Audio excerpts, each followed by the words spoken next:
What is a Hubbard contingency in New York City real estate? We'll demystify this topic in the following video. I'm Nick at Hauseit. Visit our website Hauseit.com to save money when buying or selling real estate here in New York City. So let's get started.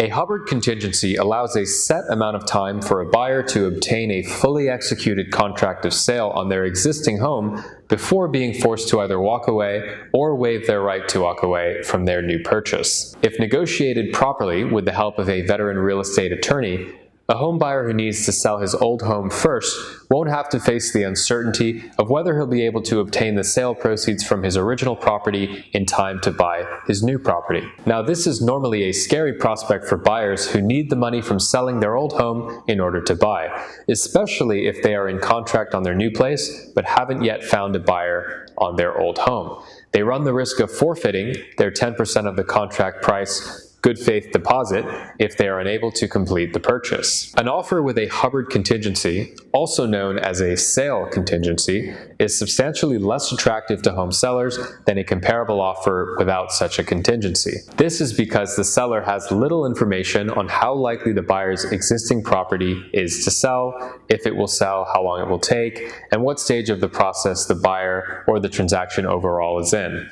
This is even more challenging when a co-op is involved due to the additional uncertainty and time associated with the notorious co-op board approval process here in New York City. Furthermore, it is not entirely clear, per the Real Estate Board of New York rules, whether a listing that is in contract with a Hubbard contingency must change its listing status to in contract. If this change is indeed required, then a seller is at a severe disadvantage because although the seller is allowed to solicit better offers until the contingency is satisfied or waived, the number of buyer inquiries will be dramatically reduced if a property is listed as in contract. Even if a property has a Hubbard contingency but isn't listed as in contract, the seller still might lose interested buyers who learn that there's already an accepted offer, or that the accepted offer level is at a certain price. So this might discourage buyers who say they're not seriously searching and those overly polite buyers who say they don't want to waste anyone's time. However, these buyers oftentimes do turn into real offers, so it is best to encourage as many viewings as possible as a seller. Why would a seller accept a Hubbard contingency? Well, a seller might agree to a Hubbard contingency if he or she has been on the market a very long time and is desperate to sell or just simply getting impatient. In that case, an offer with a sale contingency might be better than nothing, particularly if the offer price is reasonable.